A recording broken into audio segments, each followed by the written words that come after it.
Et nous, on travaille avec le service d'aide aux étudiants, donc on a aussi cet atout qui permet de savoir ce dont les étudiants se préoccupent en ce moment. Là, pour le moment, on essaye de vraiment maintenir ce rôle de partenaire pour l'équilibre des étudiants à distance, en étant un accompagnement dans le confinement. Donc on met du contenu en ligne, on traite d'alimentation, de sport, d'alcool et d'assuétude et aussi de vie affective et sexuelle.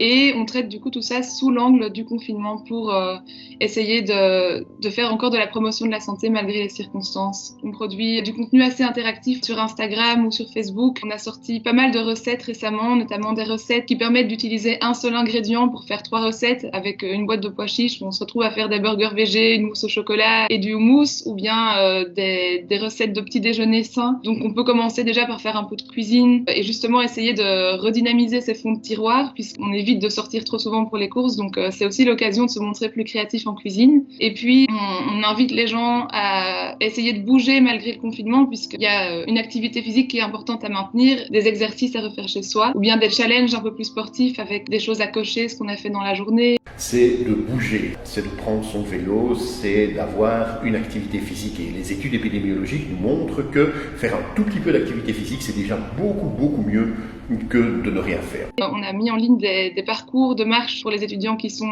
à Louvain-la-Neuve qui permettent d'atteindre plus facilement le quota des 10 000 pas par jour qui peut sembler totalement irréaliste en cette période. Bon, arriver à faire 10 000 pas par jour, c'est beaucoup. Bien sûr, on peut transférer ça à d'autres types d'activités, comme par exemple se déplacer à vélo. Et on partage évidemment pas mal d'articles, et notamment en ce qui concerne la vie affective et sexuelle. On sait qu'il y a beaucoup de gens qui se posent la question de savoir ce qui est encore disponible en ce moment, par exemple en matière de contraception, de dépistage, etc.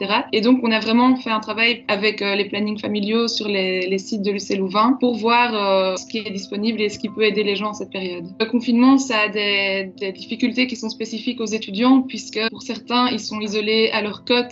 Pour d'autres, ils ont un retour au domicile familial qui n'est pas toujours évident quand on l'a quitté depuis quelques années. Donc, c'est vrai que la solitude ou l'isolement se vit différemment pour les étudiants et qu'on a une réflexion particulière aux étudiants pour leur proposer des ressources qui leur sont propres. Évidemment, le but n'est pas de mettre la pression et de dire il faut absolument apprendre à cuisiner, faire du sport et devenir trilingue, mais simplement avec quelques petits gestes simples et avec quelques petites astuces qui sont vraiment à la portée de tout le monde, prendre soin de soi, prendre le temps de faire du bien à son corps pour au final faire du bien aussi à son mental et prendre du temps pour soi dans cette période qui est compliquée pour tout le monde. Que chacun y retrouve quelques éléments pour assurer son bien-être et pouvoir mettre sa santé en premier plan puisque c'est quelque chose dont on ne se préoccupe pas toujours, sa propre santé. Évidemment, là, elle est mise sur le devant de la scène avec la situation actuelle.